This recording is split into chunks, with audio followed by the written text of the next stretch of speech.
Good evening students. आज जो हम लोग बात करेंगे we will talk about the transduction experiment. Transduction experiment को हम ब्लेंडिंग एक्सपेरिमेंट के नाम से भी जानते हैं। इसे हम ब्लेंडिंग एक्सपेरिमेंट के नाम से भी जानते हैं। आपके एनसीईआरटी में जो ब्लेंडिंग मेथड के बारे में लिखा हुआ है, साथ में ट्रांसडक्शन एक्सपेरिमेंट भी इसी को करते हैं। तो ये मैं दोनों नाम इसलिए आपको बता रहा हूँ ताकि कल कहीं आप ट्रांसडक्शन एक्सपेरिमेंट पढ़ते हैं या कहीं पे आप ब्लेंडिंग एक्सपेरिमेंट पढ़ते हैं तो आपको इस बात का कंफ्यूजन नहीं होना चाहिए कि ये दोनों एक्सपेरिमेंट अलग अलग हैं। This particular experiment was basically done by Hershey and chase. Hershey and chase. तो ये जो performed by Hershey and Chase, and because of this particular experiment is also called as Hershey and Chase experiment। अब यहाँ पे तीन नाम आ गए इसी पर्टिकुलर एक्सपेरिमेंट के, तीन नाम से पुकारते हैं। कहीं पे आपको हर्शे एंड चेज एक्सपेरिमेंट लिखा हुआ मिलेगा, कहीं पे ट्रांसडक्शन एक्सपेरिमेंट मिलेगा, कहीं पे ब्लेंडिंग एक्सपेरिमेंट मिलेगा। तीनों एक्सपेरिमेंट एक ही है, केवल नाम उनके अलग है। ठीक है, तो ये आपको समझना है ये तीनों हम ऐसा क्यों करते हैं, इसके बारे में भी आपको भी क्लियर हो जाएगा कि ये तीन अलग अलग नेम से हम इसे क्यों जानते हैं। जैसा कि मैंने आपको इसमें बताया कि जो ट्रांसडक्शन एक्सपेरिमेंट है this was performed by Hershey and Chase. So the credit for finding out the chemical nature of the genetic material goes to Hershey and Chase। इस एक्सपेरिमेंट के बाद ये क्लियर हो गया कि it is only the DNA which is responsible for the genetic material and not anything else। ठीक है, हमने इससे पहले एक एक्सपेरिमेंट पढ़ा था ग्रिफिथ का एक्सपेरिमेंट, ट्रांसफॉर्मेशन एक्सपेरिमेंट, और उसमें भी हमने ये लगभग क्लियर हो गया था कि DNA is the genetic material. So this was an experiment which was univocal toward the chemical nature of the DNA. अब इसमें हुआ क्या, आपको ये समझना है। देखिए ये जो दो एक्सपेरिमेंट हैं, transformation experiment and transduction experiment, ये दोनों ही एग्जामिनेशन पॉइंट ऑफ व्यू से काफी इंपॉर्टेंट है। और आप किसी भी साल के पेपर को उठा के देख लेना, इन दोनों में से किसी एक से क्वेश्चन जरूर आता है आपके लिए। तो इसीलिए इस एक्सपेरिमेंट, इन दोनों एक्सपेरिमेंट को समझना काफी जरूरी है। समझ के यदि आप समझ रहे होंगे तो किसी भी तरह के क्वेश्चन यदि आपसे पूछा जाएगा तो you can answer them very easily. अब यहाँ पे हम दो तीन बातें देखेंगे। सबसे पहली बात होता है कि जो ये ट्रांसडक्शन एक्सपेरिमेंट हुआ तो इसके लिए जो एक्सपेरिमेंट मटेरियल लिया, एक्सपेरिमेंट मटेरियल जो लिया गया वो था T2 बैक्टीरियोफाजेस। T2 बैक्टीरियोफाजेस। अब ये जो T2 बैक्टीरियोफाजेस है ये बेसिकली बैक्टीरियोफाजेस जो होते हैं they are basically viruses which are specially responsible for attacking over the और इन्फेक्टिंग द बैक्टीरिया। तो ऐसे वायरस जो स्पेशली बैक्टीरिया के ऊपर अटैक करने के लिए होते हैं, उन वायरसेस को हम बैक्टीरियोफाजेस कहते हैं। तो यहाँ पे T2 बैक्टीरियोफाजेस आपका लिया गया और इस बैक्टीरियोफाजेस को लेने के बाद टू डिफरेंट कल्चर मीडियम लिए गए। टू डिफरेंट कल्चर मीडियम लिए गए। Different culture medium, one is containing the radioactive sulphur, radioactive sulfur, that is S35, जबकि जो दूसरा कल्चर मीडियम था that was containing radioactive phosphorus phosphate और ये P32 यहां, मतलब इन्होंने दो कल्चर मीडियम लिया, एक में सल्फर रेडियोएक्टिव रखा और दूसरे वाले में phosphorus as a radioactive material रखा। दो अलग अलग कल्चर मीडियम है, एक में सल्फर रेडियोएक्टिव है और एक में आपका फॉस्फेट है। ये इसलिए किया गया क्योंकि जो वायरस होते हैं, वायरस के अंदर केवल दो चीजें होती हैं। जो वायरस होता है उसके अंदर दो चीजें होती हैं, one is called as capsid, this is called as capsid, जो कि प्रोटीन का बना होता है, जो किस चीज का बना होता है, प्रोटीन का, और दूसरा इसके अंदर जो जेनेटिक मटेरियल होता है, जेनेटिक मटेरियल होता है। तो जेनेटिक मटेरियल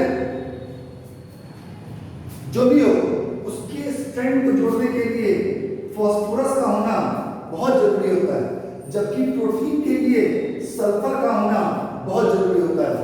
तो यहां पर एक बात बहुत ही क्लियर है कि जब आप एक रेडियोएक्टिव सल्फर मीडियम में एक बैक्टीरियोफाज को कल्चर करेंगे तो काफी जनरेशन के बाद जब उसमें से एक बैक्टीरियोफाज से सेपरेट आउट किया गया, इसमें से हमने क्या किया, separated out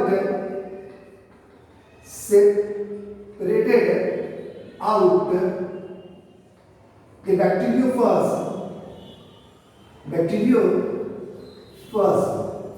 separated out the bacteriophage। so उसका जो कैप्सिड था, उसका जो कैप्सिड था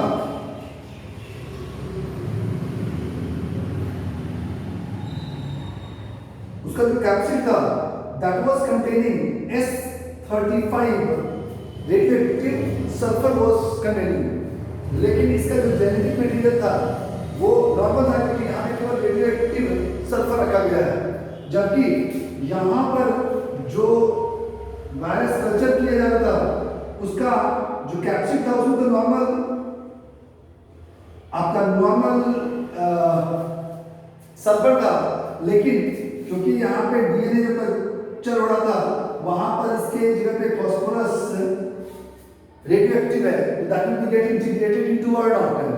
तो यहां इस तरीके से समझिए,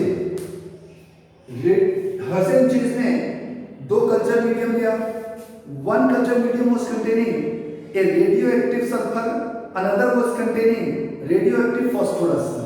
हमें मालूम है कि सल्फर जो होता है that is a integral part of protein, जबकि फास्फोरस जो होता है that is integral part of DNA.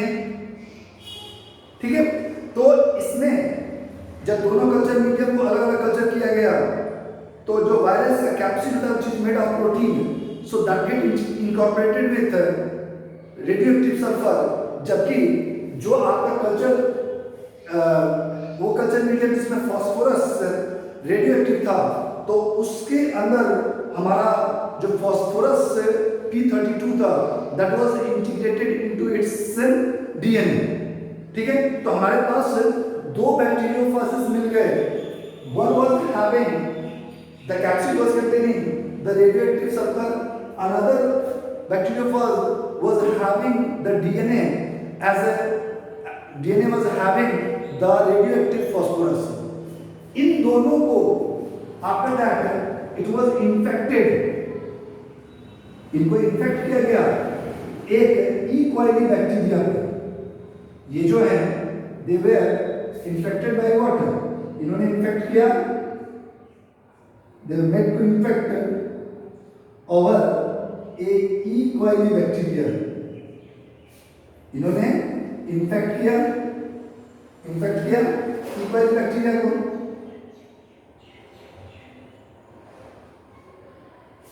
ठीक है, तो ये क्या है, this is E coli bacteria. तो जो हमारा बैक्टीरियोफाजेस थे, ठीक है, इन दोनों बैक्टीरियोफाजेस को they will get to infect the, ये इसके ऊपर टैग किया, and this is our E. coli bacteria. This is what E. coli bacteria.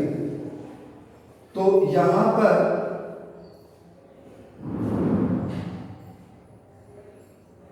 आपका ये E. coli बैक्टीरिया है, ठीक है। तो E. coli बैक्टीरिया के ऊपर अटैक किया। अटैक करने के बाद इन्हें हमने क्या किया, इन दोनों को जहां पे अटैक किया गया था उसके बाद उनको कल्चर किया। कल्चर करने के बाद उन्हें हमने सेंट्रीफ्यूज किया।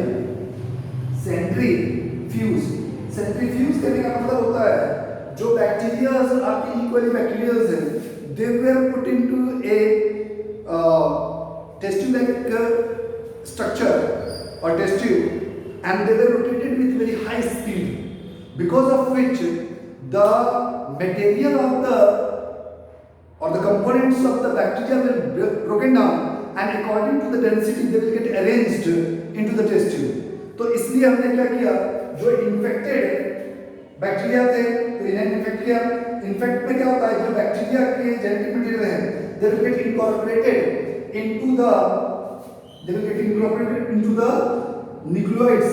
ये इसे क्या कहते हैं, न्यूक्लियोइड्स। तो इस प्रोक्रोमोसोम के और न्यूक्लियोइड्स के अंदर इसका जेनेटिक मटेरियल इनकॉर्पोरेट हो जाएगा और इसे हम कहते हैं ब्लेंड। इसे क्या कहते हैं, ब्लेंड।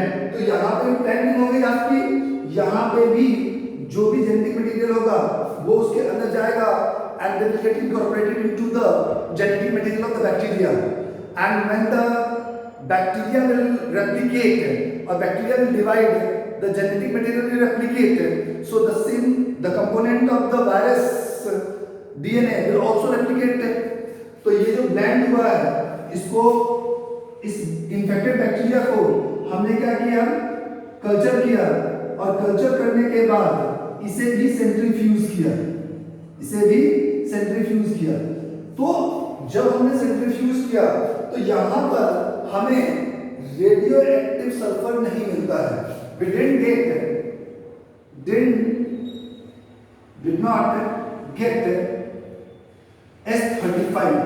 यहां पर हमें S35 नहीं मिलता है, लेकिन यहां पर P32 is observed। तो जब हमने P32 को ऑब्जर्व किया, हमने क्या किया, यहाँ पे P32 आया, तो इसका मतलब क्या है कि it is that genetic, this is that part which causes infection into the bacteria or not। Bacteria के अंदर जो वायरस वाले कैरेक्टर थे वो जो भी होगा वो लेके आया होगा, चाहे कैप्सिड लेके आया होगा, चाहे उसका DNA लेके आया होगा। तो यदि कैप्सिड लेके आता तो यहाँ पे आपका सल्फर S32 मिलना चाहिए था, लेकिन यहाँ नहीं मिला। लेकिन यहाँ पर जो उसका रेडियोएक्टिव फास्फोरस जो DNA का एक पार्ट होता है, कंपोनेंट होता है, वो हमें यहाँ पे सेंट्रीफ्यूज करने पे मिलता है। तो इससे ये प्रूफ होता है कि जो वायरस से इंफॉर्मेशन कैरी करके और बैक्टीरिया तक लाया और बैक्टीरिया को इन्फेक्ट किया, ठीक है, वो सल्फर नहीं फास्फोरस है। और फास्फोरस एक इंटीग्रल पार्ट है आपका DNA का, न कि प्रोटीन का। तो इससे ये प्रूफ होता है कि DNA is the genetic material। This way chemically we prove that the DNA is genetic material and not the phosphorus। ठीक है। अब एक चीज आप देखिए, जो ब्लेंडिंग एक्सपेरिमेंट है आपका NCERT के अंदर, उसे हम 3 सब स्टेज के अंदर भी स्टडी करते हैं। वो 3 सब स्टेज क्या है, इन्फेक्ट, यहाँ पर इन्फेक्ट होता है ये, ठीक है, और इन्फेक्ट होने के बाद वो ब्लेंड होता है, और ब्लेंड होने के बाद उसको हम सेंट्रीफ्यूज करते हैं। तो ये जो 3 स्टेप है, इन्फेक्शन, ब्लेंडिंग एंड सेंट्रीफ्यूगेशन, ये 3 स्टेप्स जो है that is responsible for the blending experiment और transduction experiment. And these 3 steps explain out the chemical nature of the genetic material which is DNA and not the protein.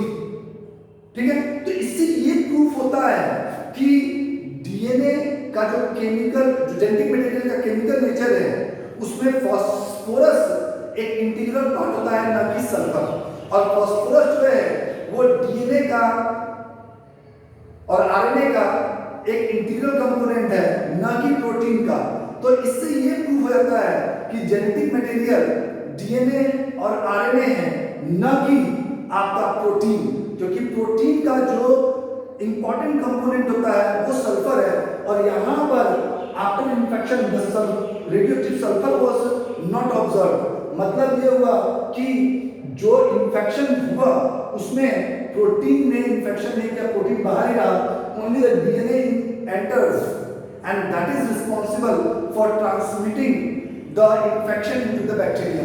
So this way we can say that the DNA or RNA is the genetic material and not the protein। तो इससे ये proof होता है कि जो chemical nature होता है DNA का, उसके अंदर फास्फोरस एक इंटीग्रल पार्ट है और फास्फोरस जो है वो डीएनए और आरएनए का इंटीग्रल पार्ट है। तो इसीलिए इससे हम कह सकते हैं कि डीएनए और आरएनए, ठीक है, is the genetic material and not the protein। So this is how the Hersey and Chase experiment was done। तो ये आपको समझ में आ रहा होगा कि ये किस तरीके से हुआ। यहाँ आपको केवल 3 स्टेजेस याद रखना है। जब आपने रेडियोएक्टिव फास्फोरस और रेडियोएक्टिव सल्फर मीडिया में कल्चर किया तो वो इंटीग्रेट हो जाएगा उनके, और उसके बाद उन बैक्टीरिया को निकाल कर जब हम इन्फेक्ट करते हैं बैक्टीरियो ई कॉली बैक्टीरिया को, तो वो ब्लेंड करने के बाद उसको सेंट्रीफ्यूज करते हैं, तो we have got only the P32, we have got P32 and not S35। so that proves that the DNA is the genetic material and not the protein। तो ये आपको एक्सपेरिमेंट समझ में आ रहा होगा कि बहुत ही इंपॉर्टेंट एक्सपेरिमेंट है, तो इसे अच्छे तरीके से समझ लेना। नेक्स्ट जो बात होती है that is about the characteristics of the DNA, कि डीएनए के अंदर कौन कौन से कैरेक्टरिस्टिक्स होने चाहिए या जेनेटिक मटेरियल के अंदर, लेकिन उसे हम नेक्स्ट वीडियो में बात करेंगे। यहाँ पर ये समझना आपके लिए ज़्यादा जरूरी है, ठीक है। तो जो नेक्स्ट वीडियो होगा उसमें हम लोग कैरेक्टरिस्टिक ऑफ डीएनए और जेनेटिक मटेरियल के बारे में बात करेंगे, and by that we will clear that which is the genetic, why the DNA is the common genetic material and not the RNA। So this way we will be able to complete this topic। Okay, thank you।